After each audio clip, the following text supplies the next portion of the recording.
this could be. I haven't seen my Super Nintendo since 2003. That's alright, I don't mind. I've got a Switch in the old SwitchAroo. My friend Mike and Jaymo too. All right, everyone, welcome back to the Old SwitchAroo, where we're talking gaming retro with Mike and Jaymo. I'm Mike. And I'm Jaymo. Play along on our epic quest to research and review all 250 plus games in the Nintendo Classics catalog. Today we are spinning and slurping our way through the classic Super Mario World for the SNES in an episode we are calling Exit Stage Right. Now, Mike, I'm not going to lie, I'm proud of this one. What do you think? Do you get it? It works on multiple levels. Yeah, no, this is one of your better ones. Yeah. You know what? Don't overthink it. Because you have someone with us today who can do the overthinking for us, don't you? Yeah, I'm very proud to have Dempsey from the Overthinking Games podcast, which I've been listening to for well over a year. So Dempsey, thank you for being here. Yeah, is it because Yoshi? Is that the pun? Is that what I Yes. Okay, that's good. Exit stage right is a term. I you got to egg it. That's okay. Okay, fantastic. 10 out of 10. It's been nice having you, Dempsey. Good to see you. Yeah, okay.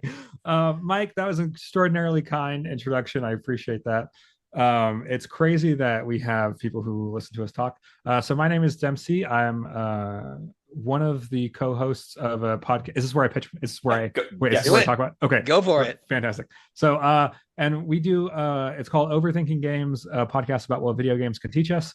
And so, two of us, not me, but the other ones, Seth and Katie, are both teachers, and we look at video games from a vaguely, sometimes educational perspective, and then sometimes it's just literal curriculum theory, and then sometimes it's just video games. So I guess hitting that specific teacher video game niche. Yeah, we're on TikTok. You can find us on TikTok at Overthinking Games. Comment, it boosts my self-esteem. And then if you want to download, and then send us an email if you have literally any opinion at all about anything that we say. Anyway, yeah, so that's the go listen to it's Apple podcast, wherever you got this podcast, you can find our podcast. I love that concept of the teacher or gaming from the teacher lens. Like, I used to use Super Mario 64 to teach basic plot structure.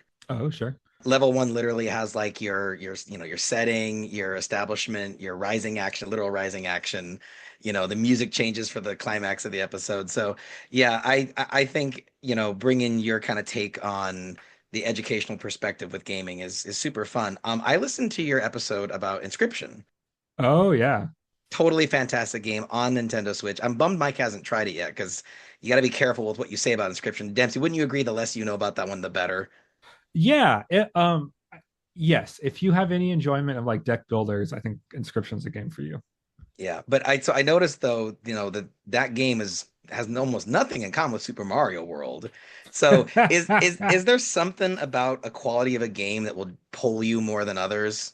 No, absolutely not. It's very arbitrary. Okay. My taste, I do not try to justify. I think the brain forms an opinion, and then you retroactively create a story to justify that opinion. And so I am under no illusion that I have any consistency in what I like out of a video game at all. Okay. It's just it either hits or it doesn't, and then I will try to justify my opinion afterwards. That's true.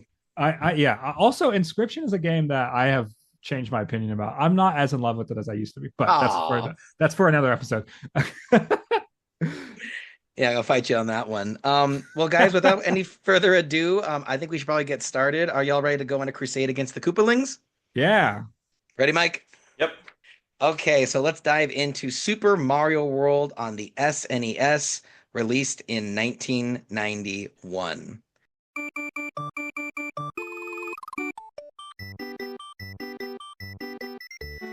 As described on Nintendo Classics, during a vacation in Dinosaur Land, Princess Toadstool gets kidnapped and a spell is cast on the inhabitants of the island.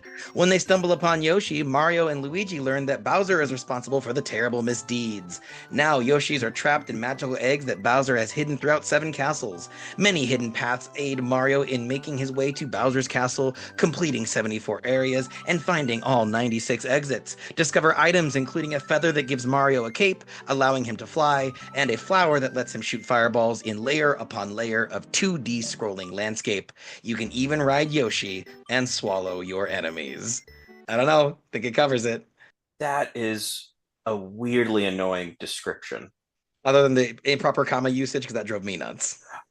Actually, well, so there's the improper comma usage later on. Yeah, comma splice. There's also the correct usage early on that I misused. We don't normally have tangents about why the Oxford comma is important, but when they stumble upon Yoshi, comma, Mario and Luigi learn really is easy to read as when they stumble upon Yoshi, Mario, and Luigi, and then be like, now this doesn't make sense. Yeah. Okay, sorry. That just I don't know how they did the commas so precisely correct there and then screwed it up easy at the end. Listen, leave a comment, you guys, if you understand what happened with the commas in this description. Punctuation, Mike, keep it classy. Come on. We're going to send an email to Mr. Nintendo. Yeah, literally unplayable. I blame Bowser.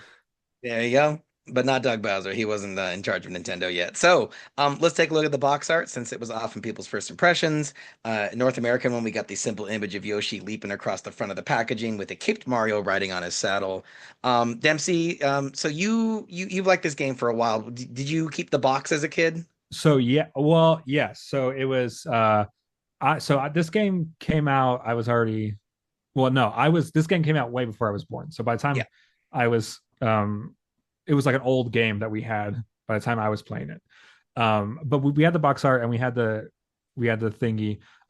So I know, so I've listened to it and I know I'm sorry if it's thrown off your format. This is a disclaimer of my relationship to this game. It's really hard for me to criticize this game because of how much I love it. Like there is no sense of like looking at the cons or like being like, oh no, this box art should look like this or it's given. No, I love everything about this game. This is so perfect deeply. for you. So like, yeah, I think this captures like the movement and the fun and like the fact, look at his face and he's riding a dinosaur. Yeah.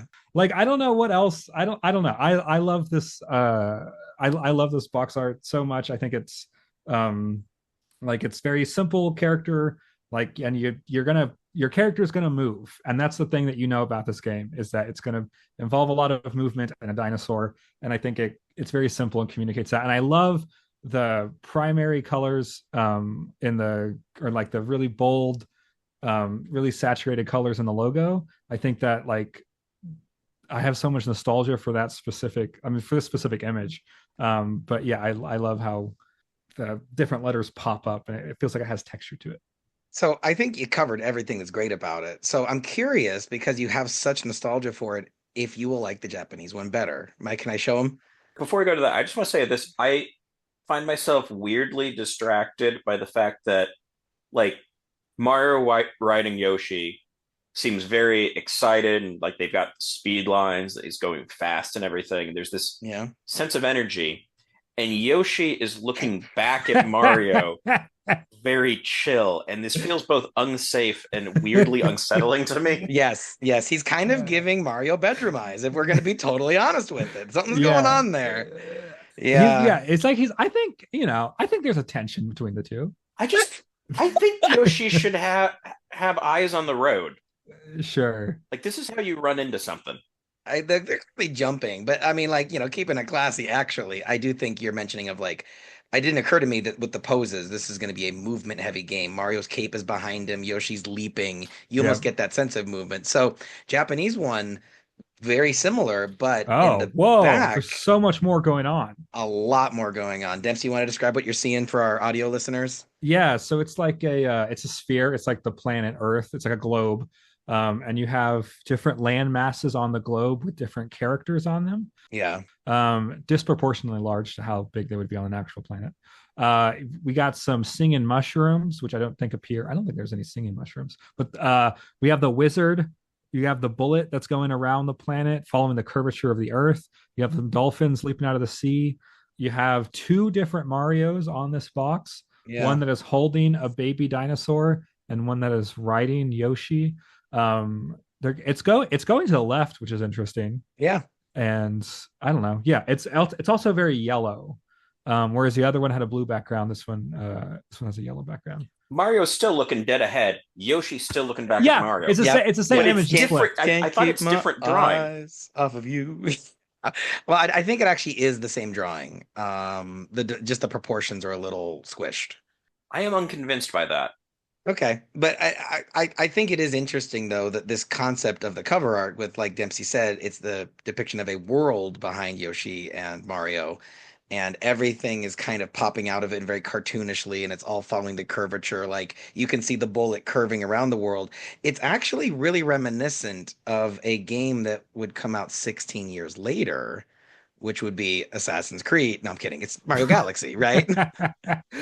Mario Galaxy. This Sure, is like, yeah, would you yeah. guys agree this feels like someone looked at this and got the idea for Mario Galaxy? Yeah, 100%. Absolutely. Yeah. I also find it an interesting choice that on this one, Mario and Yoshi are going to the left. Right. Yeah. And just from like a general thing of like both, certainly in the games, it is always your forward progression is to the right.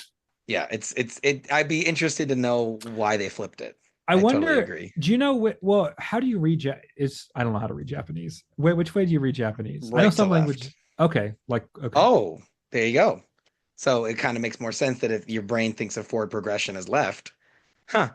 Someone leave a comment if someone knows, because we're just making this up as we go.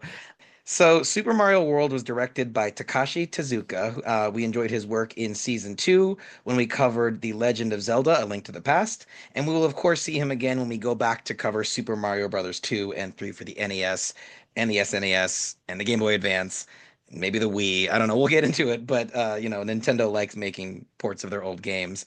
Normally, this would be the part of the show where I would hit you guys with some fun Super Mario World trivia. But since Dempsey chose such a universally acclaimed game and so widely discussed, I thought instead we could play another round of our mini game minute, which is Mario MythBusters. You guys down? Okay. Yeah, All right. let's do this. All right, so I'm going to read you guys a fun fact about Super Mario World, and it's your job to decide if it's fake news or the real McCoy. Basically, Okay. just true or false, and I'll keep score. You guys ready? Yeah. Okay, round number 1, true or false. Yoshi was originally intended to be included in the NES Mario games, but developers were not able to get the riding mechanic to work on the 8-bit hardware. True or false? Dempsey, we'll go with you first. I've seen that in at least one YouTube video, so I'm gonna say true. I believe everything I see on YouTube. Okay. Mike, agree? I was going to go false, but as soon as he's like, well, I am aware of this, I feel like I made the wrong choice, but I'll stick with it. All right, so that is 1 point for Dempsey. It is in fact true.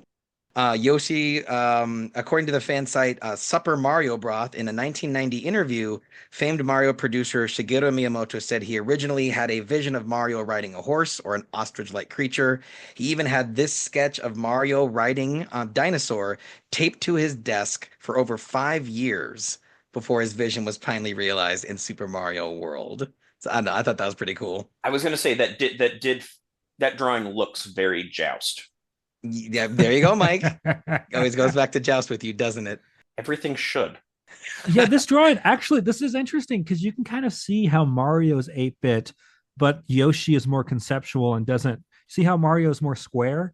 And I you do. can see how he would fit on the grid, but Yoshi himself is still being worked out and like what the feel would be before That's that's true. interesting. That's like a process of iteration. That's cool. But it's neat though, because you're right. I never thought about that before, but you could almost see Shigeru Miyamoto thinking forward and being like, okay, the games, Yeah. it's fascinating to see that difference. Okay, question number 2, true or false? Mario is punching the back of Yoshi's head to get him to shoot out his tongue and slurp up enemies. So Dempsey, you'll go first since you're in the lead. Oh, I think so. He either hits him, he definitely hits it. I think he hits his head. Yeah, I'm gonna say You yes. say true? Okay, Mike. Why do I feel like we've had this discussion before, and therefore I should know how that played out? I'm gonna go false.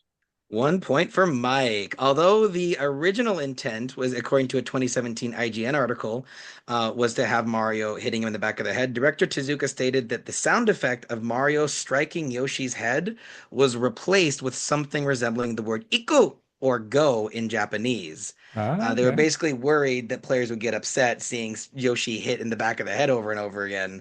So they changed the punch sound effect to him saying go.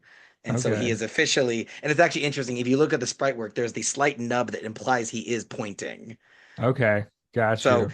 they thought about it. And, speaking of animal rights sensitivities, according to thegamer.com, this is also why the North American release had a difference of the dolphin level. There is a level in this game where you can hop on the backs of dolphins. You're kind of like a salmon running upstream sort of vibe. And in Japan, Yoshi could eat the dolphins. But since protecting the dolphins was a big thing in the 90s, they decided to remove that functionality in the North American release. Cowards. Who'd win in a fight, Yoshi or Echo? Ooh, I think it depends if they're in the water or not. Well, canonically, Yoshi can eat Echo. I think we Right. just learned this. Yeah. But canonically, though, Yoshi or Echo can break things with sound waves. Like, that's really powerful. This is going to be, we're going to settle on the Discord. All right. Yeah. Sorry, I was gonna make another joke. Go, Do keep it. going. I was just Aw. gonna say, what power would he get? Would he get so like, because he eats things and he gets powers and things like that? That's not a joke. That is a fascinating question. Yeah. Time travel?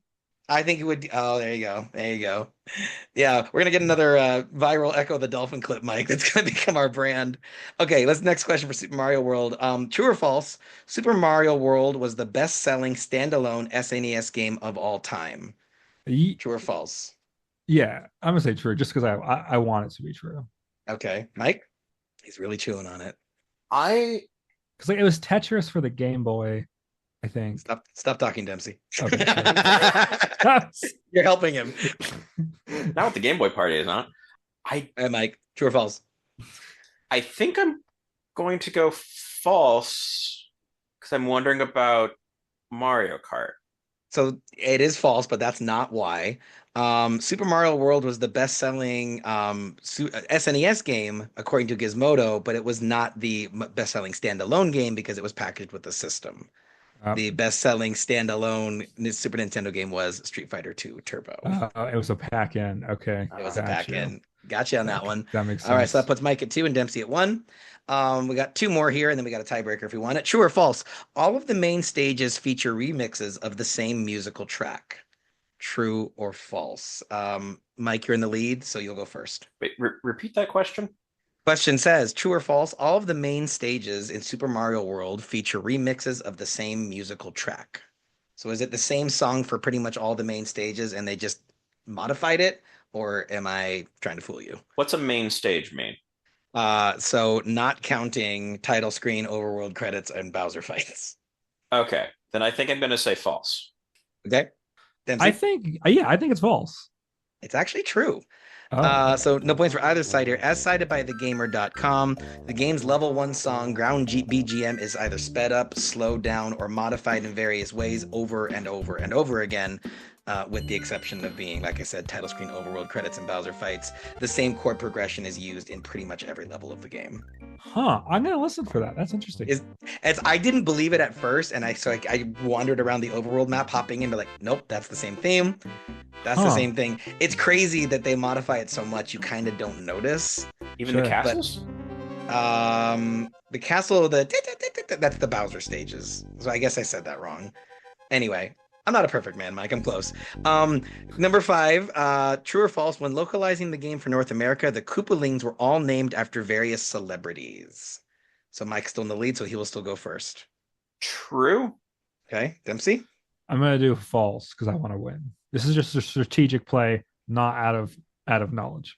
Well, you know what, Dempsey? It freaking worked. Overthinking games my ass. I think you're thinking the perfect amount here. It is false, although a common misconception, this is only true for most of the mini-bosses. We have the Koopalings named after Ludwig van Beethoven, Roy Orbison, Wendy O. Williams, Iggy Pop, Morton Downey Jr., and Lemmy Kilmister. But according to a 2015 interview with Nintendo localizer Davey Brooks, Larry just looked like a Larry. God damn it. Other fun pop culture references include the fire-breathing Triceratops being named Reznor after Trent Reznor from Nine Inch Nails. Wait, seriously? Yep. Okay, I may have made a joke about that while playing that, but I did not know that that was. Sure was. It was a tribute to the Nine Inch Nails musician. And Mike, I know you're going to freaking love this. Do you recall the name of the bullet enemies in this game? Are they just Bullet Bill? Yeah, Bill. Okay. Do you know what they named the aquatic version? You're going to love this. I can't remember. I should know this. Torpedo Ted. So it's Yeah. Bill and Ted. Oh. I did not click that. Isn't that great? Yeah. I thought it was most excellent. Okay, well, so tiebreaker. Okay. First one to blurt it out, and if neither of you know, I will start spelling it one letter at a time. Okay. Does everyone got good memory or pen and pencil ready? Yeah, it's good. All right. The sound effect of Yoshi hatching is a reused asset from what satanic themed NES game? Satanic themed. Okay. Starts with a D. Doom? Demon Souls. E. D-E. Yeah. D-E-V. Devil May Cry 5. Devil W. Devil W-O.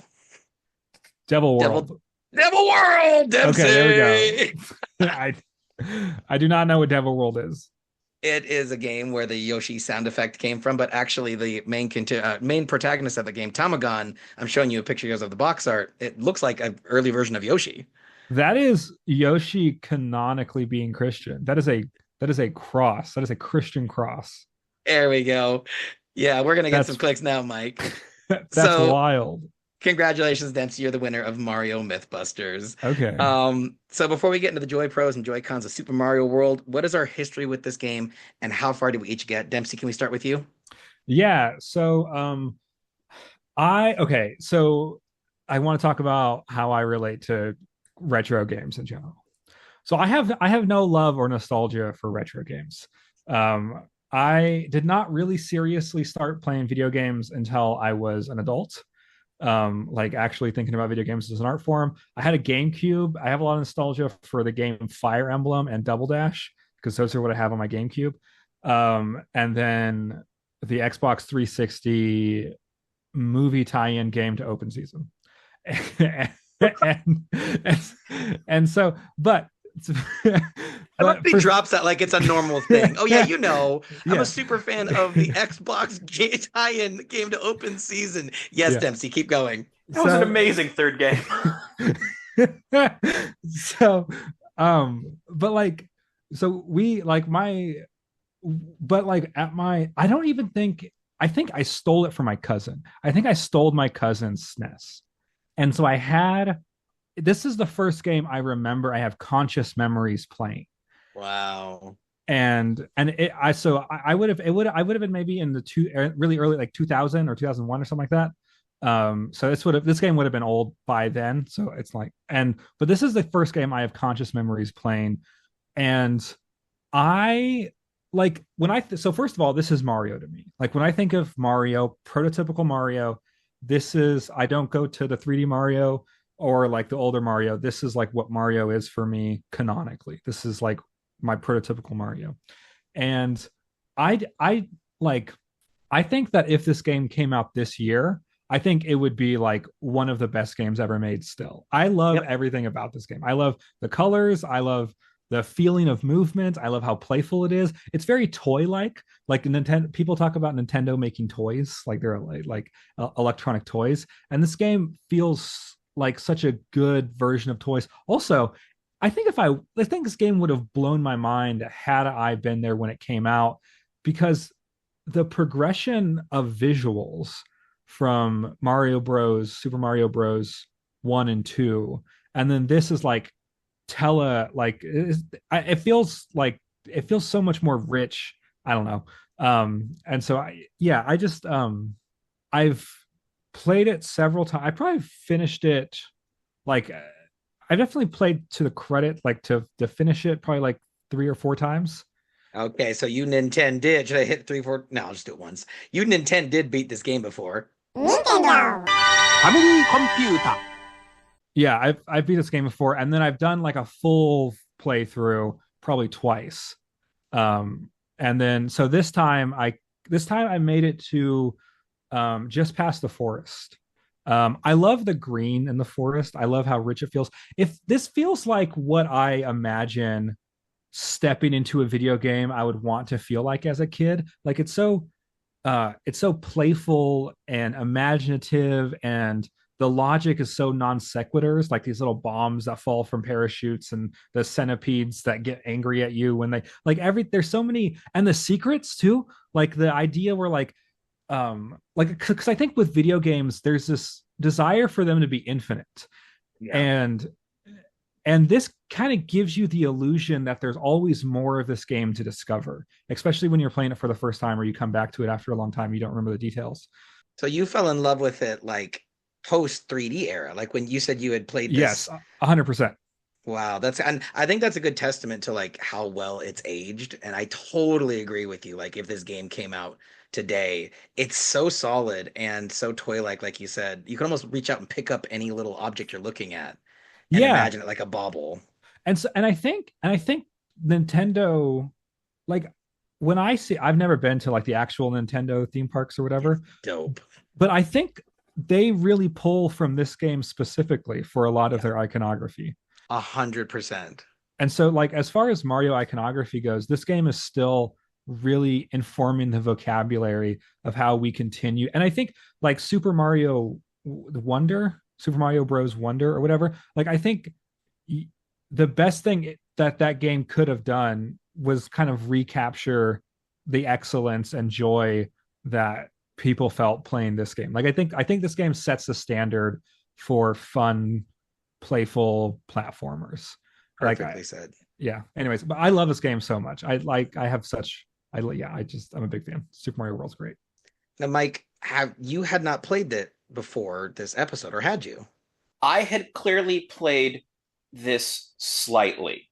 And I say slightly in that when I began, like the first island you start on, I did and I didn't know why, but I knew a part of me knew to head to the left and up, which is the first of to get to the yellow Switch Palace. Switch Palace. Sure. There we go. Got the word switch. That's embarrassing on this podcast. So I got to that and it was like, okay, some part of my brain knows that's a thing I need to do. And then I continued onward and I got to maybe partway through the second world. Okay. At which point it was getting tough and I decided to go check out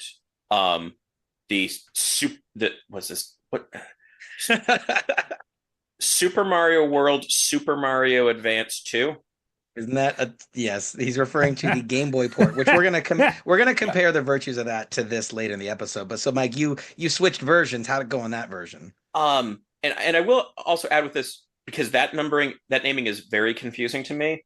Is I was sufficiently unfamiliar with this game that it wasn't until doing this that I realized this is actually like I did not know this is meant to be like a sequel to Super Mario Brothers 3 at all. Oh yeah, it's like a direct sequel.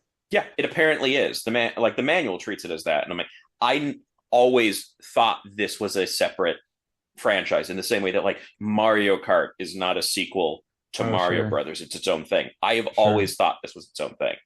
Huh? I'm surprised. Yeah, because it's called a different thing. So like I kind of feel like really this isn't on me. This is on them. There's some weird naming things happening. Which made Super Mario World, Super Mario Advance 2 utterly baffling to me initially. As a title. Yeah, as a title. Because I'm like, how is the first of a thing the second of this other thing? It is simultaneously the fourth of a thing and the second of a thing. But how'd you do on the Game Boy version? Yeah. On the Game Boy Advance version, I did a fair bit better. Partially because there's a little bit of difference in how they handle. We'll get to. I ended up getting to a point where I was on Chocolate Island 2. Okay. And I played an hour trying to beat Chocolate Island 2. and could never beat that level. Oh, devastating. It turns out that Chocolate Island 2 is a level where, depending on how many coins you have when you reach the first pipe, means you get a different second like section to the level. Did not know that. Yeah.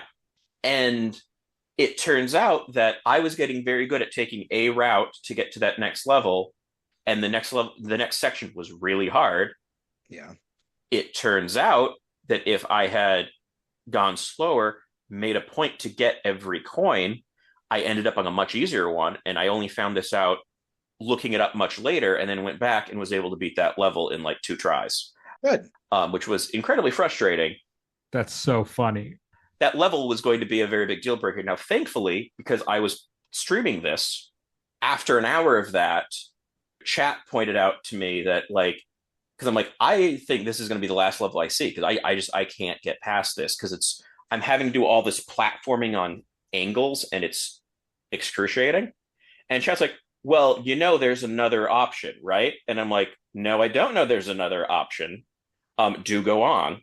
And then I was introduced to the Star Road. Oh, yes, Star Road. And was told that, like, if you go to this level onto 2-1, I think you're somewhere in World 2, like, this is the head for this, you can get to the Star Road. I got to the Star Road. I worked my way around. I got to Bowser's Castle.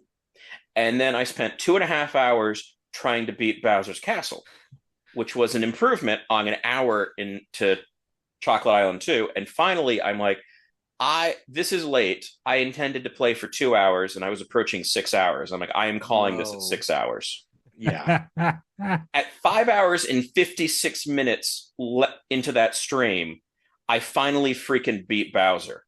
So Nintendo did beat this game. Yes. Nintendo. Family computer. It was a long, long run.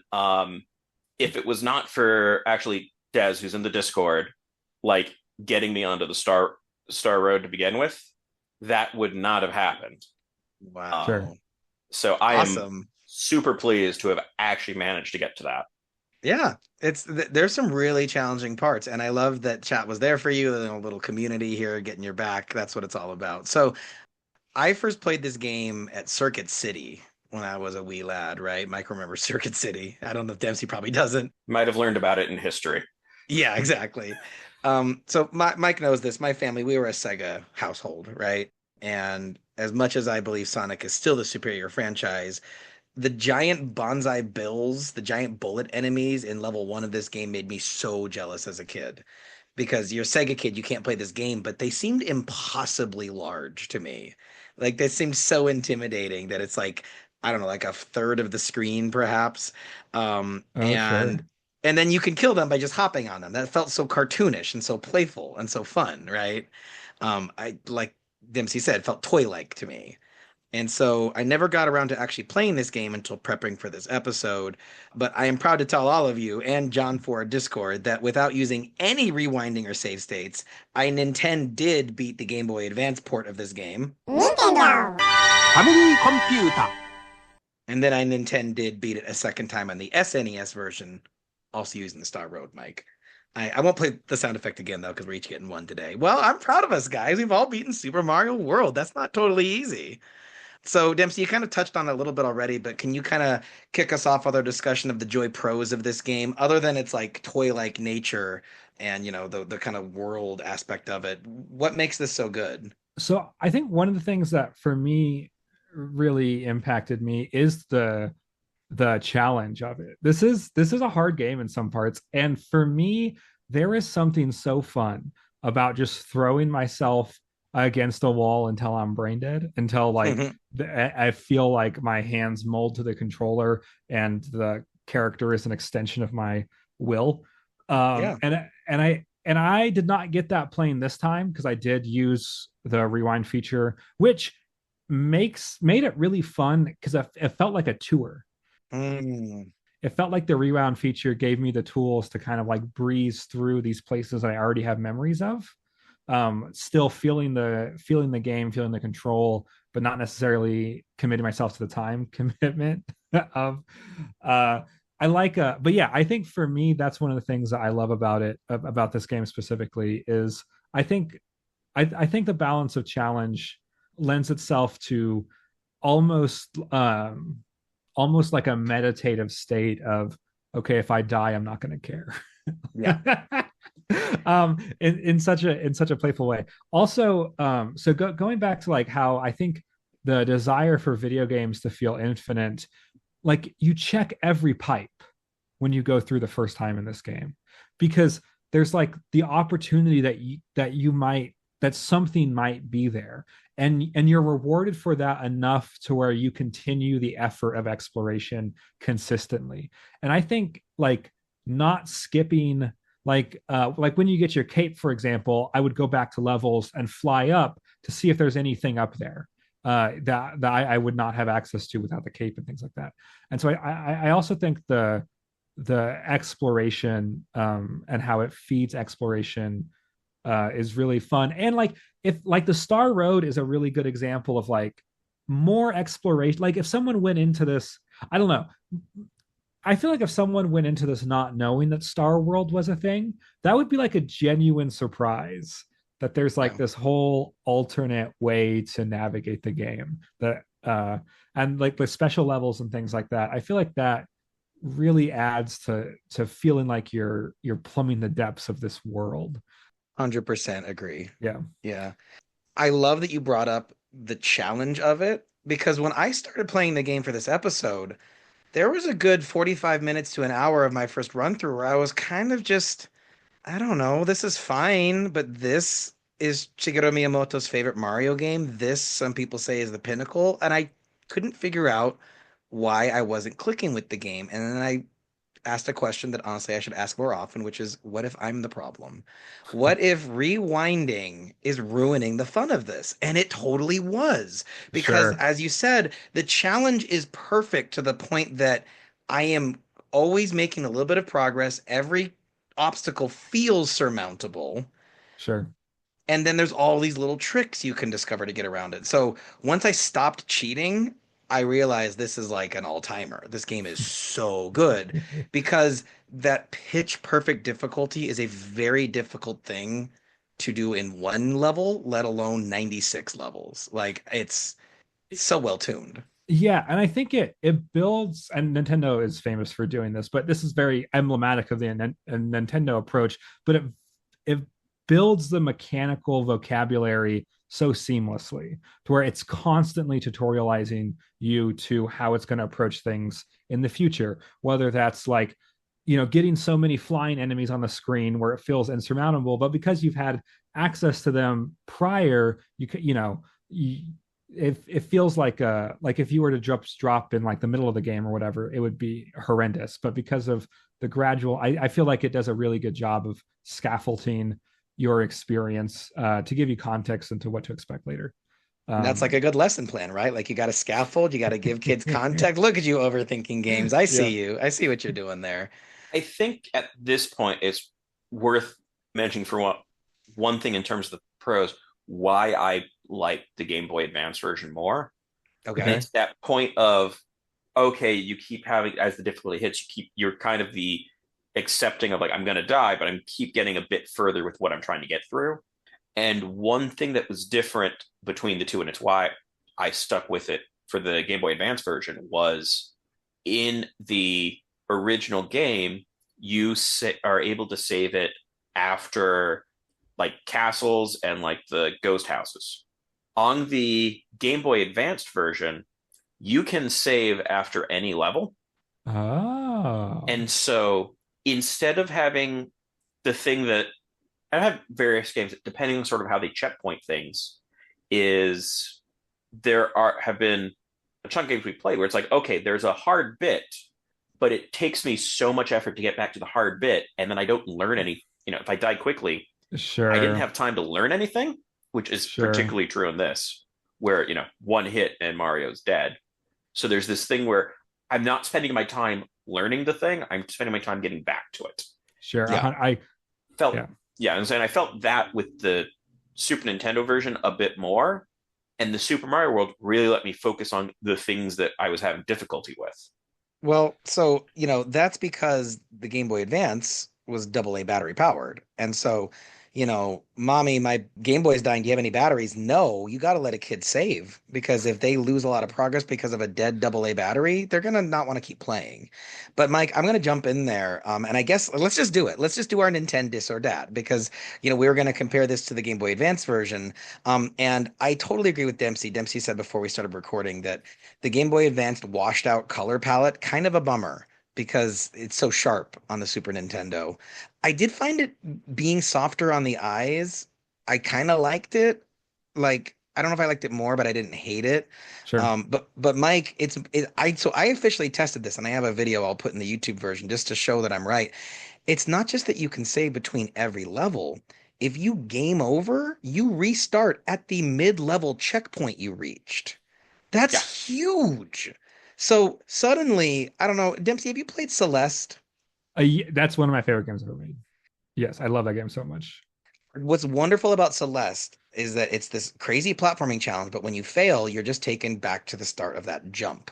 Yeah, And so you try again and again and again. And like Dempsey said, there's something satisfying about throwing your face up against a challenge and then the catharsis of when you finally get it. So on the Game Boy Advance, it felt more like Celeste, where I wasn't even having to play the beginnings of levels after a game over. sure. Not I was dead.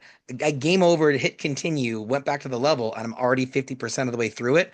I'm not putting this game down. I am going to beat this whole freaking game, and I Nintendo did.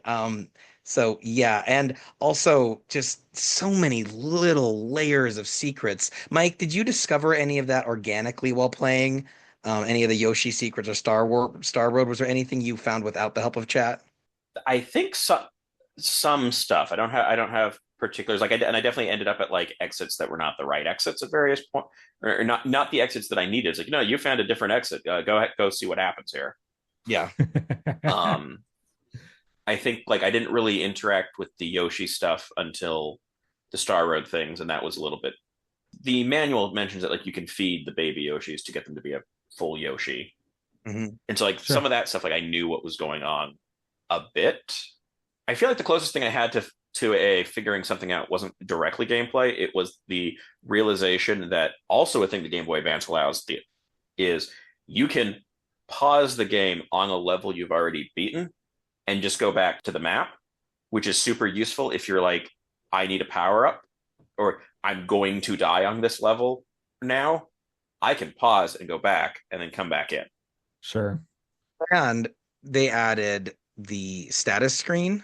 If you hit select on any overworld map level, it'll tell you exactly how many dinosaur coins you found, how many exits you found. It gives you basically a checklist to 100% of the game. So, Dempsey, you've played this game multiple times. How do you kind of do your run? Do you use Star Road and, skip major parts of the game, or do you try to play it proper? I just vibe it out. I have Okay. there was only one time I did it systematically and I followed a guide to make sure I got every single exit and things like that because I did want to experience all of it. So I did follow a guide once, but now I just kind of yeah, now when I hop back into it, I just kind of vibe it out. I'll remember like specific things and I'll go, okay, this pipe, I like remember this pipe and things like that. But I'm not like I'm not like speed running it or like trying to accomplish anything. Yeah. So the need for a systemization is less so for me. I do remember that I think the second and third Switch palaces were something that actually the game made a comment about. Hey, have you seen those? And I'm like, I should go figure out where those are now. Well, and what's really neat about the Switch palaces, that's what Mike's referring to, like at three different points in the overworld maps, you can find these things that will For create new four. Well, there's yellow, blue, green, and red. yeah, Okay, so four Switch pal. Oh, the colors of the colors of Super Mario World. The title screen. There you go. Everything's all figured out.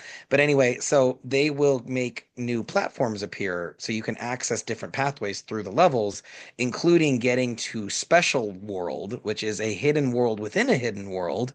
If you make it to the end of Star Road and have hit all the Switch Palaces, you can access these like Kaizo level challenging levels called Special, each one named after a different retro synonym for the word special, which includes gnarly, tubular, way cool, awesome, groovy, mondo, outrageous, and funky. But I loved these because totally optional, Yep. but there as like a bragging rights thing. So Dempsey, so how say you kind of vibe the game out, but like, do you consider yourself good at it? Because you were pretty competitive in the versus mode we tried. No, I don't think I'm good at this game at all. It takes me Okay. forever to play. It takes no. I don't think I'm very good at this game. I'm not good at platformers. I'm just persistent at platformers. I do like doing the special challenges. I might get through like the first two and be like, okay, this is this is a lot, and then go back to the rest of the game. Yeah, I part of the switches that I think are really fun is that they are also difficulty mechanisms to control the level of difficulty, because not only does switching them give you access to different things, but they also just fill in the gaps on some particularly hard places.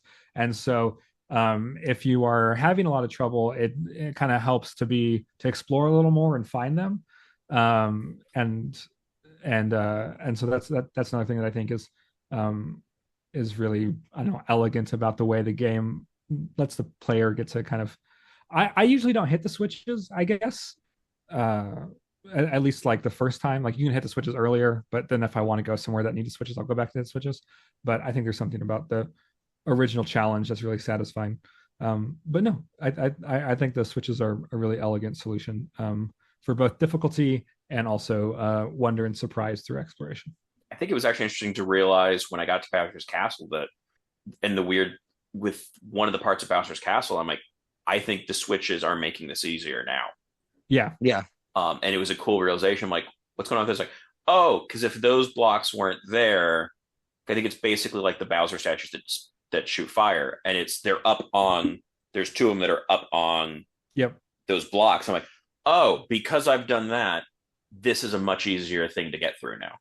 Yeah. And that's a neat feeling. Like, I think it's so clever that this kind of feels like a world because there's all these little touches and ways you can influence it and little back alleys to explore. And it's just one of the more expansive 2D platforming games. And it's neat that I didn't discover really much of this at all on my first run through. It was on my second run through that I started delving in.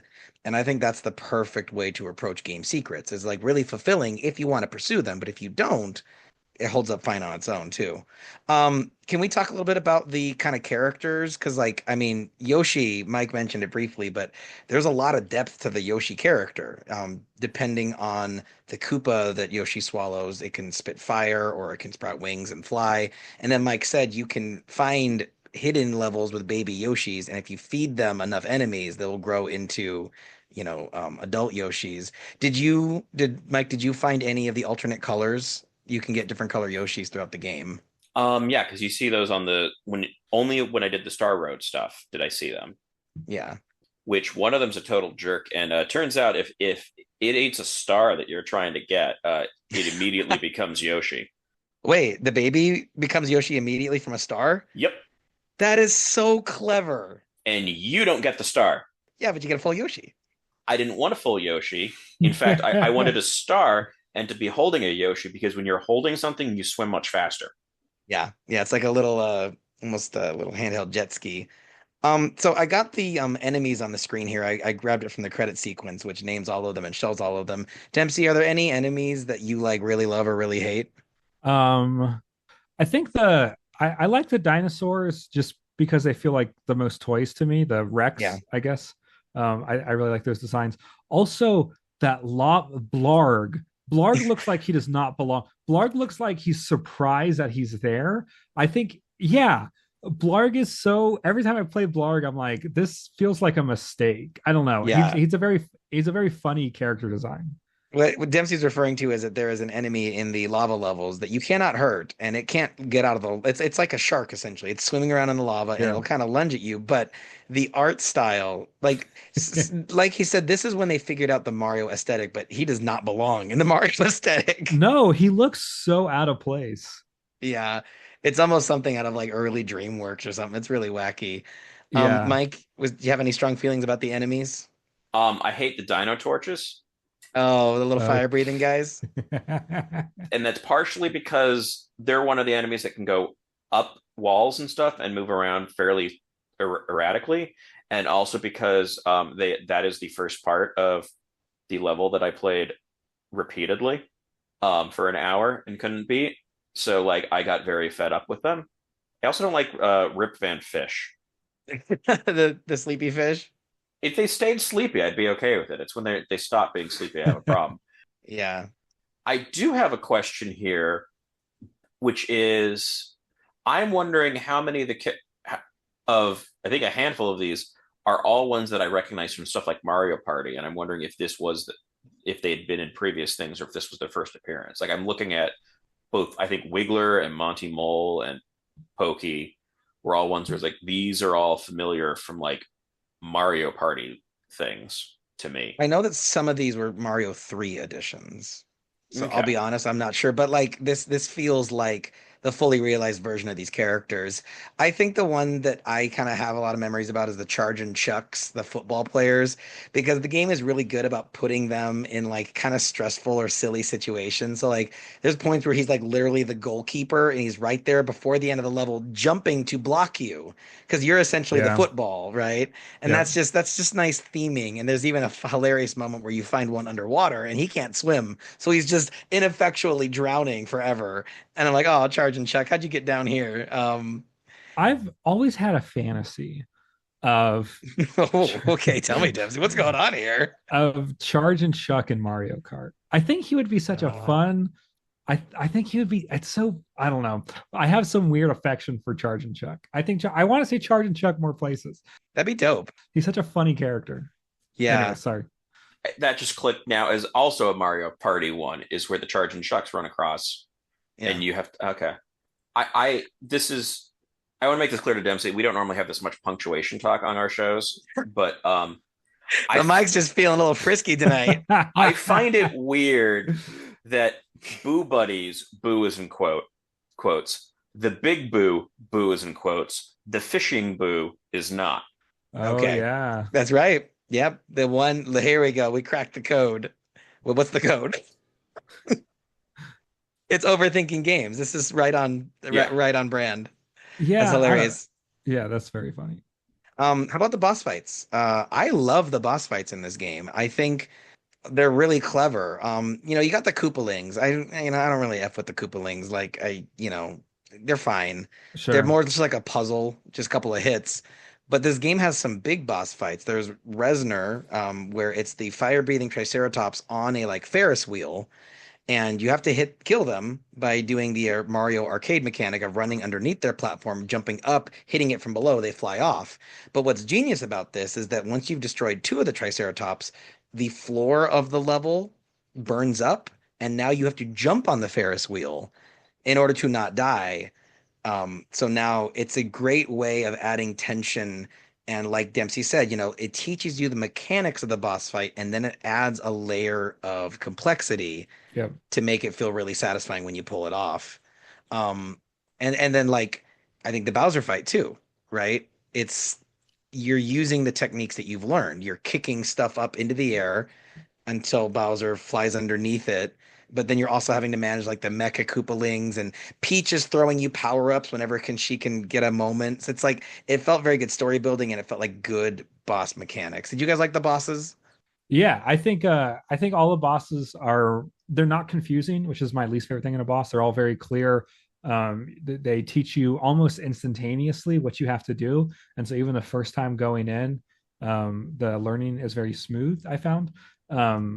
Yeah, I think they're very fun and playful. I have a lot of nostalgia for the Bowser boss fight. I think it's a classic. Like when I think of like iconic video game boss fights, that's one that comes to mind for me. And it's neat the mechanics of the fight because Bowser is flying above you, and so he has his propeller, so you can't jump into his propeller. So you need to jump, but not you can't jump high, you have to jump Yeah. low, you know? And it's like this whole game you've been honing your jumping abilities. Let's really put it to the test by giving you this narrow window of safety to jump over the enemies he's spawning, but not get hit by his propeller from above. I thought it was neat. Mike, any thoughts on the bosses? I found what counted as a hit or not, particularly in the Bowser fight, to be a frustrating experience. Oh, Yeah. sure. Because a lot of things where I'm like, that I don't know, or I think just more broadly, I feel like somehow when I needed to interact with something, it was not very generous. But if I wanted something to not to interact with me, it was a lot more liberal on what counted as a hit. The worst being I did get killed holding a key trying to reach a lock because it counted me as having collided with the thing on the other side of the lock. And I'm like, Oh, okay. how did I die from the thing further away than the thing I need to reach to leave this level? Sure, yeah. Right. It wrinkled the brain. Yeah, and so like dealing with like the Mecha Koopas and trying to get them to hit and just having his, I'm like, I don't know why that wasn't a hit. I am at least slightly glad that I had one bit of strategy on that boss fight that when I eventually came up with it, I was very pleased with, which was because he'll throw down two Mecha Koopas, and the next time it comes around, he will sort of top it back up to two. And so I would use one and then deliberately wait until he would throw down a second one. Right. So that when I would move on to phase two, I already had a Mecha Koopa to hit him with. Smart. Yeah. It's like a little resource management puzzle that you kind of figured out there. That's fun. I had that one bit going for me. And it slightly worked to like relatively early on. I made it to I was one hit away from beating him. And then I spent the next like 2 hours trying to do it again. Oh, well, I mean, and so if I can just talk about the Big Boo fight, because this is an optional boss, but it's really neat because it's kind of a similar mechanic. You are grabbing blocks and kicking them up into Big Boo while you're having to avoid two little boos and, kind of keep your eye on them or off them or forget what the mechanic is. But since you're grabbing blocks from the floor, you can accidentally dig yourself into like a little grave or just fall into a bottomless pit below you. It never really happened because it's not that hard to aim, but I love the idea of I'm using the platform I'm on as my weapon, so I better choose my moment carefully. It's neat. It's like that's chef kiss game design. It's so pure, it's so good. And after each boss, you get like a funny cutscene. They destroy the castle in increasingly comical ways. You guys remember this? Yeah. Yeah, so like Yoshi will, or sorry, Luigi or Mario will like blow up the castle or punt it away like a football, or my favorite, they like erase it with like a window washer brush, Sure. which kind of implies they're sort of godly in a way. Um, so Joy Cons, right? Dempsey, do you want to leave the Zoom or something? Because you said there's nothing you can criticize about this game. Is there nothing you don't like about it? Literally, it's perfect to you. So this is, I'm going to get annoying. So this Do it. is sometimes an artistic experience transcends my ability to criticize it well, where it feels like criticizing it is like criticizing a friend.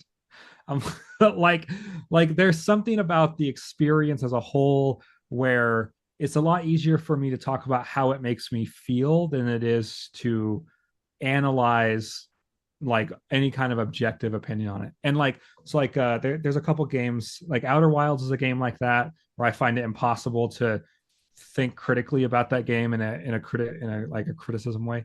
And this is one of those games where like I understand that like the difficulty thing. So like even going back to the difficulty, I think you're right. I think there is a lot of value in being able to save at at each stage to where you don't have to go all the way back to the last castle or the last haunted house or whatever.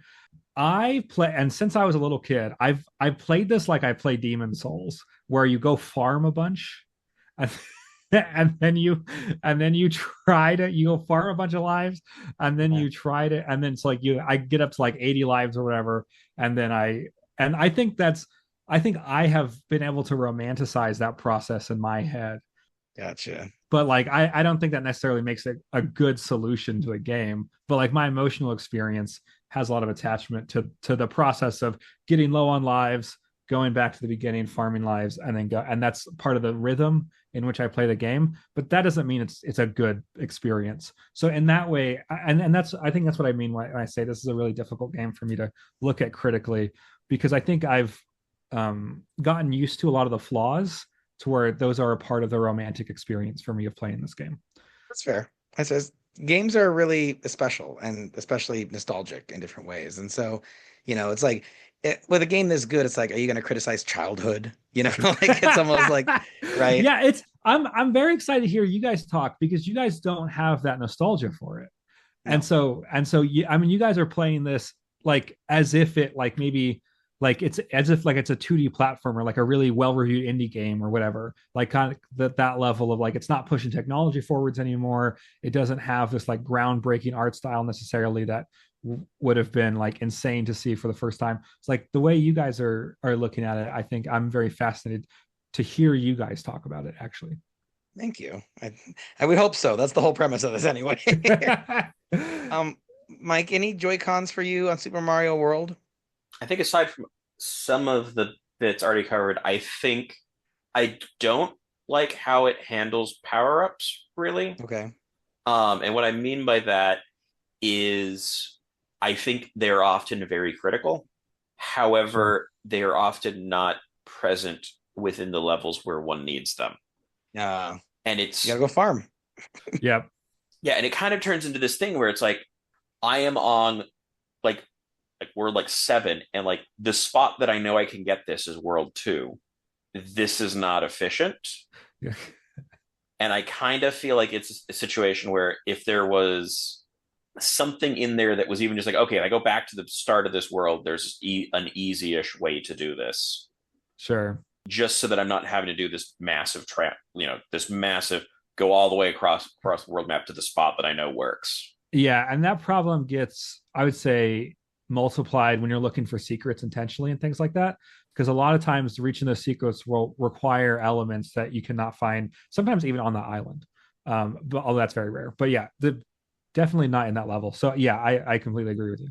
Yeah, and then I think I think Yoshi falls into that same category, especially because I don't know why it is. I feel like Yoshi, right? I mean, I feel like there's something sinister about the Mario-Yoshi relationship in this on the basis that Yoshi, when you get hit and you are no longer on Yoshi, Yoshi outruns you, moves way faster in the attempt to get away. And I'm like, this feels like Yoshi's making an escape where even death is preferable, because Yoshi will run right off the edge. And when you have levels where it's like, okay, this is a Yoshi platforming level, but I can't get Yoshi here. I have to go get Yoshi, come back, get hit once. Yoshi runs off the platform that is 3 Yoshi wide. Sure. And then I have to do this again. And I'm Yoshi, like, the plural of Yoshi. Yeah. And it's just like, this is very frustrating. Like, why can't, even if I got hit and Yoshi just went into idling mode, like when you jump off Yoshi. Sure. Or didn't drop off, didn't run off edges. Sure.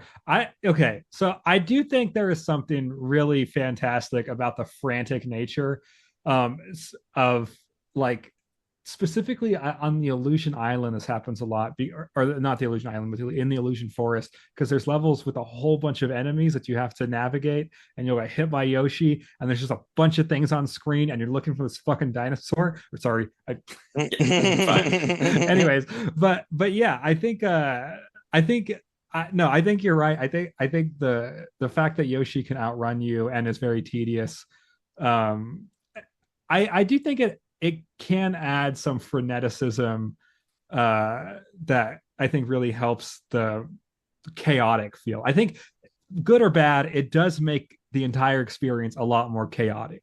It definitely worked on areas that had long, when it wasn't narrow platforms. Sure. I fully agree with you. Like, that was the part where it's like, if I'm hit, Yoshi will run off the edge immediately. Sure. Yeah. That makes sense. So let me give some Jaymo lore to our listeners here. Jaymo lore to our listeners here. That's a tough sentence to say. I got Jackie for like Valentine's Day a couple years ago, a horseback ride up through the mountains to go see the ocean, right?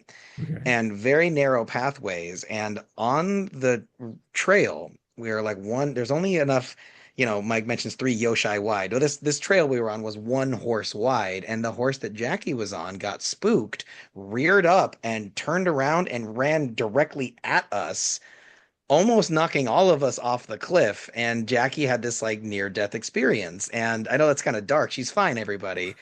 But the feeling of, like you said, the freneticism of Yoshi's been hit and now Yoshi's running away, and there's bottomless pits and there's enemies, and also you are vulnerable without Yoshi because Yoshi's like a meat shield. As long as Yeah. you have Yoshi, you can get hit once from anything. You're not dying.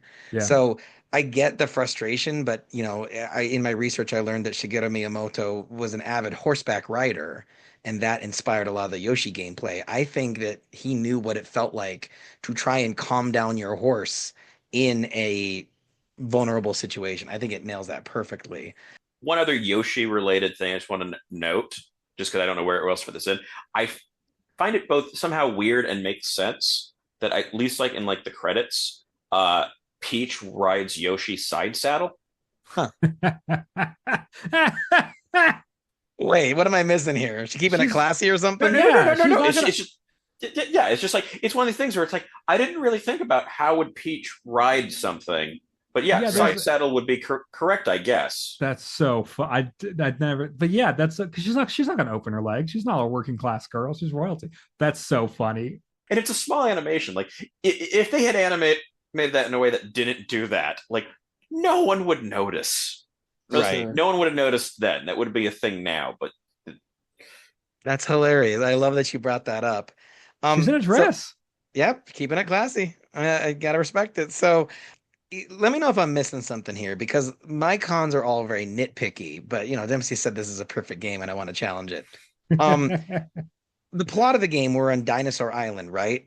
But for some reason, most of the levels have food themed names like Cheese Bridge, Donut Plains, Vanilla Dome, Soda Lake, Cookie Mountain. Not a single scrap of food anywhere in the game, not even in the backgrounds, not the enemies. It's all just generic Mario theming. Am I missing something? What's with the food names? I have no idea. I've always wondered that. Okay. I mean, to the dinosaurs, you are food, I guess. Well, but still, that doesn't really. Oh, But- well, no, no, you got something. I thought you had something there. You No, don't. I know I thought to think I did. Mario in general really likes to food theme things. I know, like in Double Dash has a bunch of food theme like battle things, like battle Yeah. arenas or whatever. But yeah, no, I agree. I don't know why there's not prehistoric names associated with the levels, and it's like Chocolate Island. Right. Even though it doesn't look chocolate. Sure. Yeah. Just weird. It's not bad. It's just weird. I do wonder. This is giving me something to Google. I wonder if that's a direct translation or if they just wanted to name it inoffensive English words. I don't know. Oh, okay. Okay. So like no chance of misunderstanding anything. Yeah, that's interesting. Leave a comment if anyone knows what the food names are all about in Super Mario World. Or if you have good ways to misinterpret those. There you go. Yeah, there you go. Let's not invite that, Mike. I'm looking over the list again. I'm like, I don't know about that cheese bridge anymore. But like also like some of the mechanics felt a little weird. Like it's kind of strange to me how many different ways there are to fly in this game, because like Yoshi can get wings and then the cape can fly and you can get a weird pea balloon. But like I think it's most bugged by the power that Yoshi gets from the yellow Koopa shells, because it lets him do a stomp attack that like will create this little shockwave, but the shockwave only goes a couple of inches in front of him, so it's easier to just land on the enemy, which you could always do. I don't know. Am I missing something with that power up? Do you guys ever use it? No, the yellow is the most. Yeah, that's the worst Yoshi, I think. Yeah. I did find the blue Yoshi with the wings. That was kind of fun though. Yeah, my favorite is a blue Yoshi. It goes. I have a list. It goes blue, green, red, yellow. Blue, green, red. I would have thought red would be more than green, because they're like, isn't green just generic? Yeah, but I like that. It's like the classic. Classic. Yeah. I feel that. The flying stuff also, I did find, and I think I think I was just roundly told I was wrong, but I found the cape somewhat frustrating. It can be.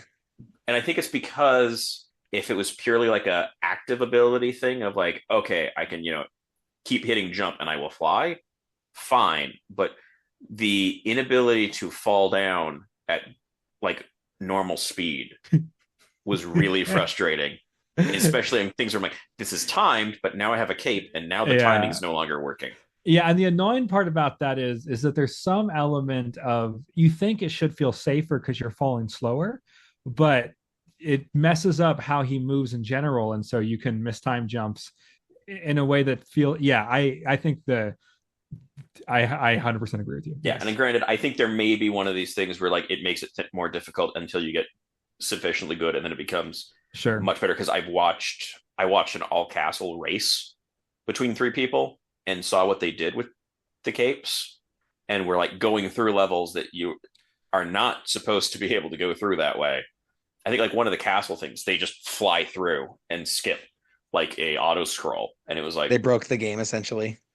I wouldn't quite say it broke the game because it was a difficult move, and I'm like, okay, yeah, I guess if I could do that, I could see the advantage here instead of being stuck to a slow moving platform.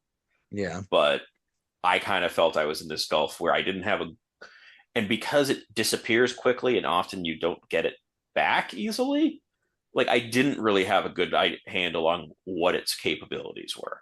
Sure. Its abilities. I remember there's a training section I remember as a kid spending a ton of time in trying to teach myself how to use the cape. I completely agree. The space with where it has the tall tubes or whatever, and then there's there's a bunch of coins up top. And I remember as a kid spending hours trying to figure out like, okay, this is how the cape works. So yeah, I agree with that. I also don't get why it doesn't work on Mecha Koopas. Oh, the cape doesn't do anything to them? No. Why does that bother you? They're Mechanicized. They can't use a magical object. It bothers me because it's like one of the things in beating the boss that I stumbled into eventually is, since the way Bowser's Castle is like you have you select one of 4 rooms, and then you select one, and then you have another set of 4 rooms to select. Yeah. And so the one that I was doing for the first one, because I think I tried them all, and the one where I'm like, okay, this is the one that I have the best shot at getting through, is basically a maze with Mecha Koopas in it that you have to work through. And you can get a feather and a 1-up in that level. Yeah, and I stumbled on both of those, and honestly would have given up if I hadn't ran into that feather accident by overshooting something. And it was like, oh, feather. It's huge. Yeah, it's like, okay, this changes everything. And then immediately ran up, went up, jumped, and then drifted down, and then get in this spot where, like, by the time I had drifted down, the Mecha Koopa down there had gone over to where I need to exit, and then I had to deal with this, lead it back away because I can't get rid of this stupid. I don't like Mecha Koopas. I misunderstood what you meant, though, because I thought you meant how come the Mecha Koopa can't put on the cape and fly around like the other Koopas can? You meant how come the spin attack does not hurt them? Yes. Gotcha. Yeah, I did not consider that as an interpretation. No, that's what I meant. And so I kept reaching Bowser with that. It's like, this is almost like this handles rougher for me. And I'm like, I bet if I knew how, I could breeze through the final fight because I have the ability to fly, but I don't know how to use it well enough for that. I believe they set the Bowser arena to be small enough that you can't take off. I don't think you can get a proper running start. Okay. Correct me if I'm wrong, anybody, but I'm pretty sure you can't. In any case, it was like, if I could just hit the Mecha Koopas with it, this would be great. Though that does remind me, a thing that frustrates me is the ability to pick things up, at least with that, is the same as the running. Yeah. And especially with those, the number of times where it's like I'd go to pick it up, and because their programming would keep trying to come at you, if you had one knocked out, the other Mecha Koopa's right next to it. And the number of times where I'd pick one up and immediately just hit the other one and lose both of them, like, God dang it, I have to go through another cycle and get more of those. Dempsey, can I ask you a question about the controls? Sure. Because one of my biggest Joy-Cons is that on the Super Nintendo version, I don't like the button layout, and I don't know if I'm missing something. Yeah, it's trash. Okay. Yeah. Right? What's bad about it? I think it feels like you need another thumb. Like, it would be nice to have a thumb going off of your thumb. Oh my God, I'm so glad. I'm like, what am I missing here? Because the reason it's so annoying is that you hold down the B button to run. And so I don't know how you play it, but I'm always holding that button down. Yep. Yep. And then you have the jump button above it, so you can roll your thumb. But then you also have the spin jump, which does not go as high, but has a lot of uses in this Yep. game. And that's the Y button. So there's no way to Yeah. like It would keep be your so thumb in much- place. Yeah, it I would be thought the so much. spin jump was In the bumper. So Mike, this is why we never wrapped up our Nintendo Oh, Dis or Dat, right. but I think Mike and I are both recommending the Game Boy Advance version because on Game Boy Advance, run is B, A is jump, and spin is the bumper. And so finally your hands can stay put and you're not Oh. sliding your thumb around the controller. I like that way better, Mike. You did too, right? Yeah, and I think actually if I had started with that, I think I would have used the spin jump more. I didn't use it much, and I think it's probably because I started with the SNES. And Right. I didn't know that. That's interesting. That's so interesting. I wish you could remap. Anyways, go on. You soon will actually by the time you're listening to this, you should be able to. They're adding it to Nintendo Classics. Or at least for the Nintendo. I I thought don't it know. was just for the N64. I don't know. No. Really? They do I that? thought it was, but I hope prove me 'Cause wrong, making- Nintendo. Prove me wrong. Making run Y would be nice, and then jump, and then so you can rock your thumb. But yeah, having to hold down B and then it seems like it's upside down. One more thing to rant about, Mike. Can I finish? This is related to this. Then you finish. Is and actually that balance between jumping and running and stuff actually was a gameplay thing that sort of frustrated me, of the extent of, okay, I have to be at running and jumping off this platform, but then I have to go back to regular speed to not run off the next platform kind of stuff. Yeah. And I was a bit frustrated with the, or I can't jump high enough unless I'm running kind of stuff. Yeah. And then it's pretty slippery too. So sometimes if you keep running, and then that can really make jumps more difficult than they need to be. Yeah. And I'm definitely I'm not a general fan of platforming, and that made it more frustrating. And Chocolate Island 2, where all the platforms are on angles, somehow became the worst of all possible. I'm legitimately, that may be my least favorite platforming level of any game I have ever played in my life. Yeah. Well, it tormented you for hours. Yeah. Yeah. Well, so something that's tormented me since I was a kid is that, and this is, by the way, this is not a serious Joy-Con, but this is my last nitpick, and it's haunted me since I was a kid. There's these really cool levels where you can climb the fence in the background, like Vega from Street Fighter 2.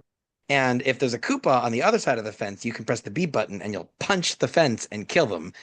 If you're strong enough to do that, why can't you just punch one that's right in front of you?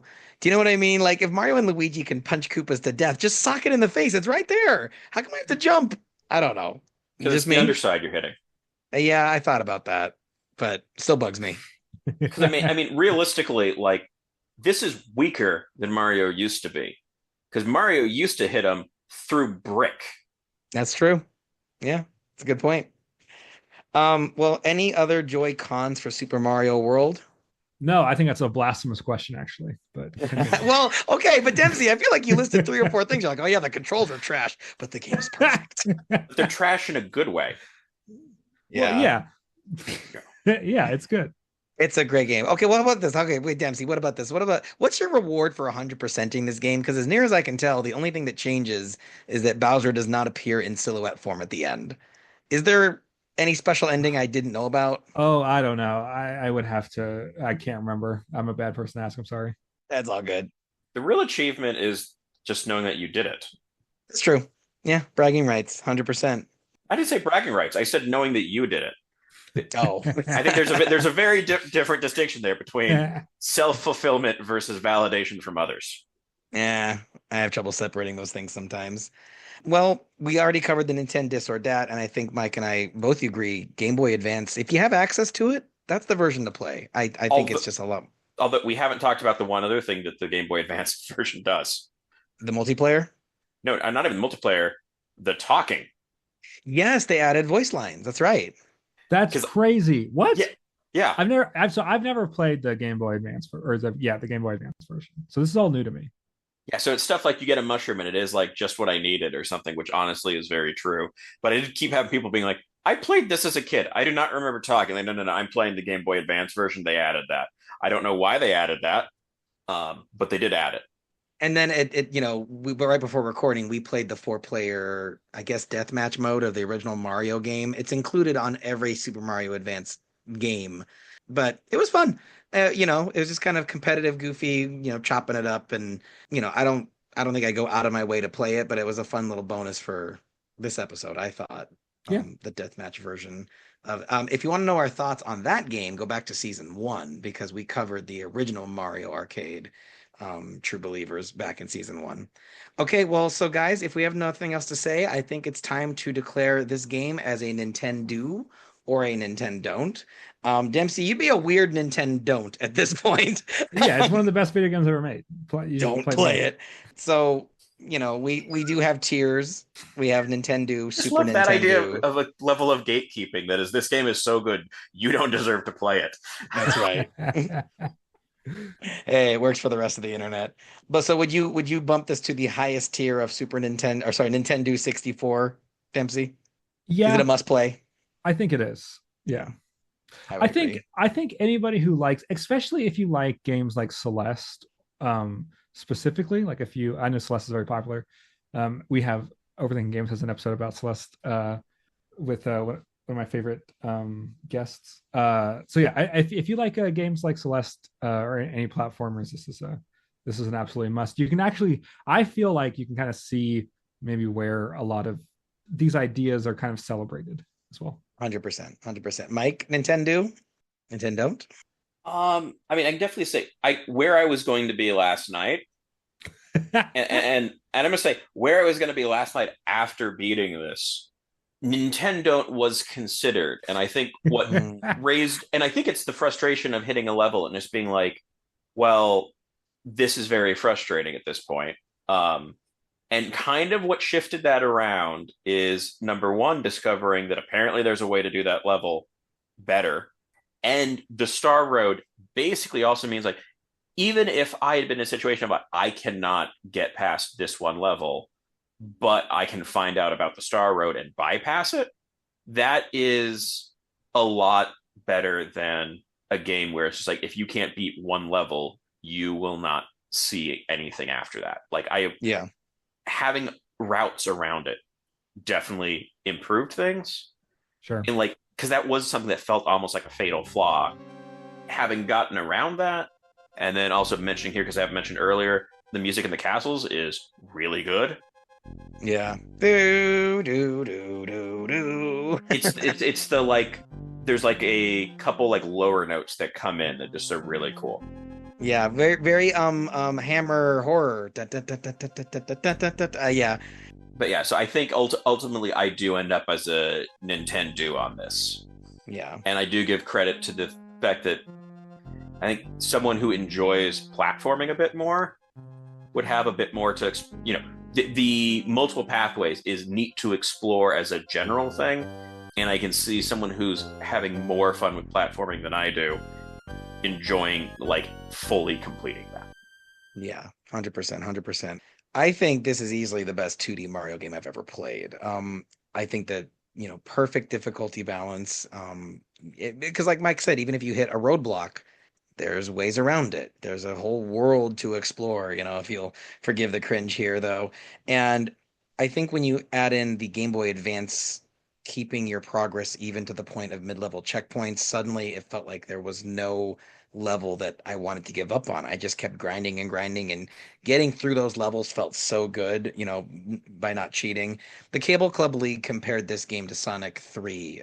They used to do this like kind of Coliseum episode where they decide which game is better. And I guess spoilers for that episode, but they said Super Mario World was better than Sonic 3. And I was like, blasphemers, Sonic is the end all. But like Sonic is still my favorite franchise when it comes to platformers, but it doesn't have the depth and the level of secrets and the expansiveness that this game has.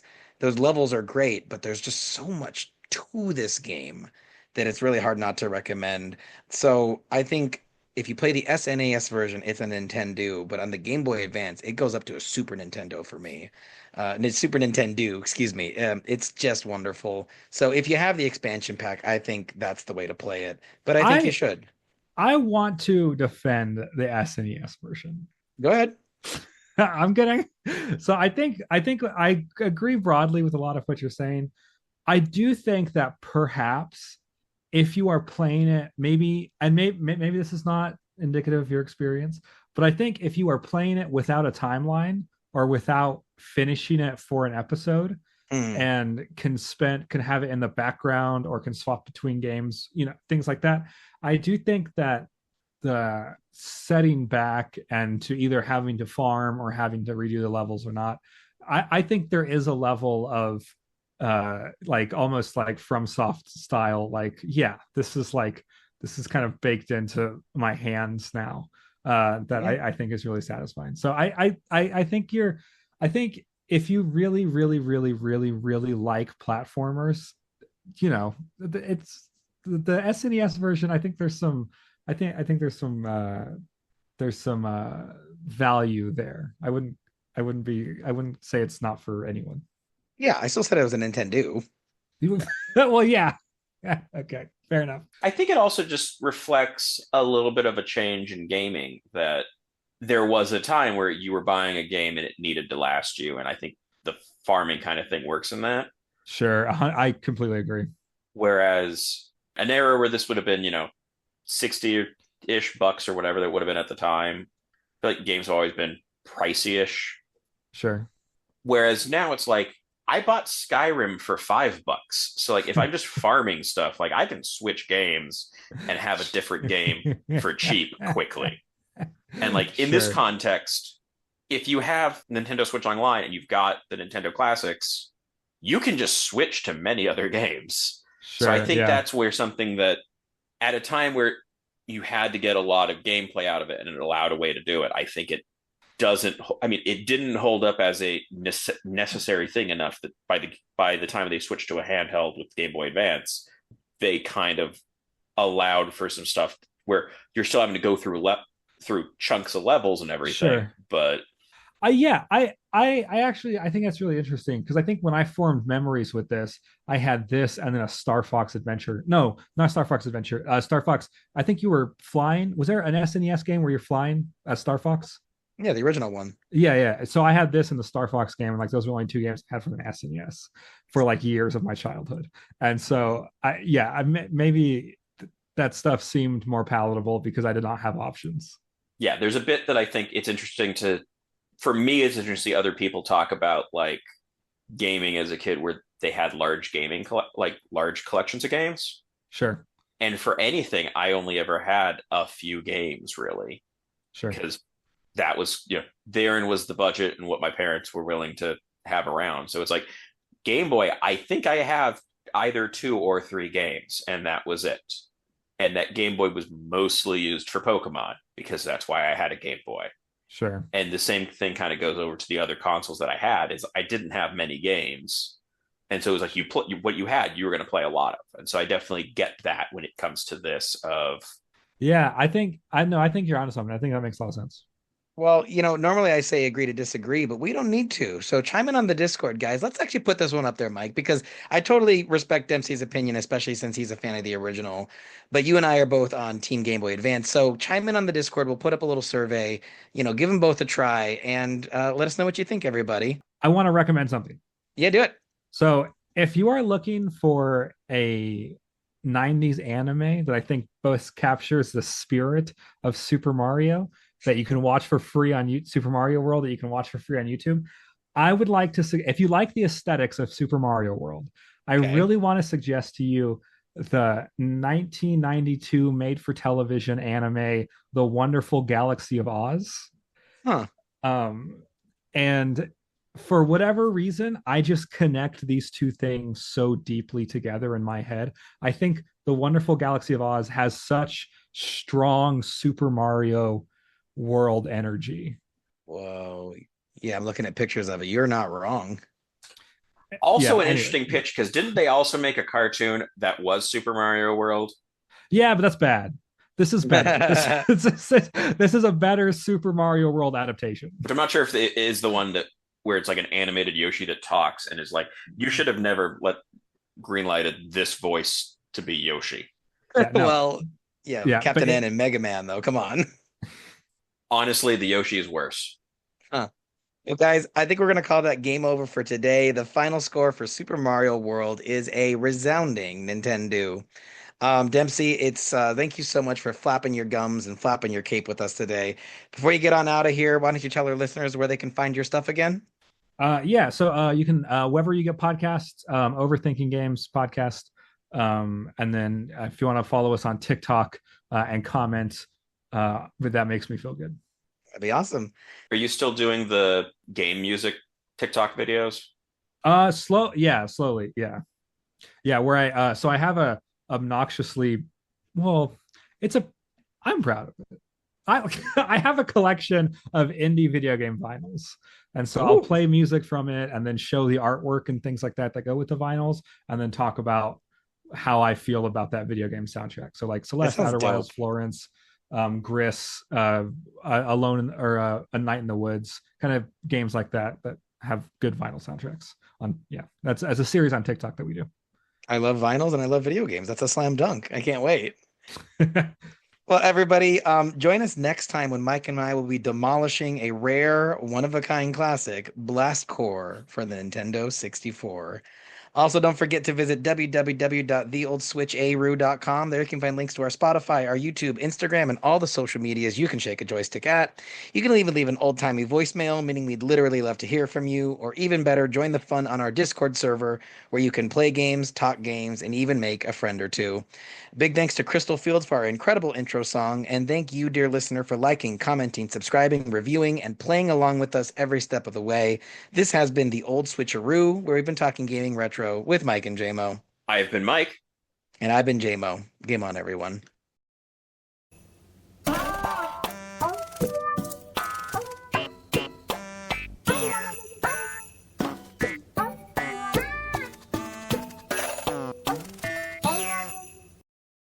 You know who I think really had a good day? Whoever came up with the backpack Bowser design. You know, like oh yeah, like the backpacks that you can makes buy it look like you have a spiny shells. shell. Yeah, I think like whoever designed that merch was like, this is a good piece of Mario merch. There's your post-credit scene, Mike. That's amazing. I think about that every time I see Bowser. And you know something? You know it wasn't someone who worked at Nintendo, and everyone at Nintendo was pissed. Like, why didn't we think of that? We were selling Mario backpacks. Yeah. I'm crying. Luigi. It makes me so sad when Luigi cries. I feel like when Mario cries, I'm like, he can pick himself up. When Luigi cries, I'm like, we should check on him. that's the difference I feel between Mario and Luigi. Crying. And when Waluigi cries, it's just sexy. Yeah. Yeah. Well, I feel like when Waluigi cries, I feel like there's elements of his life I don't understand completely. And so I don't know what the full context is. So I'm not actually Luigi. I am Mario, but green. But you're wearing even the purple pants. Like, I feel like, yeah, but it says M on my hat. Unless I'm just like borrowing a Mario hat. You think you would wear a hat that had a J on it? I feel like that absolutely would. Yeah, he would. Yeah. Okay. You want to get me a hat with a J on it? That is. I don't know if that was like too self-aggrandizing or not. I'm all about self-aggrandizing. Okay, that's good. I listened to our episodes an embarrassing number of times. It's actually been interesting because I don't think that much about the NSO service, other than playing this game specifically. Yep. So it's been interesting to hear what is on here. Like, I have no nostalgia attached to any of this. It's really frustrating because I do genuinely believe a part of the reason we're struggling to get this thing to have a big audience is because nobody knows about this freaking service. Like, Nintendo advertises it so badly.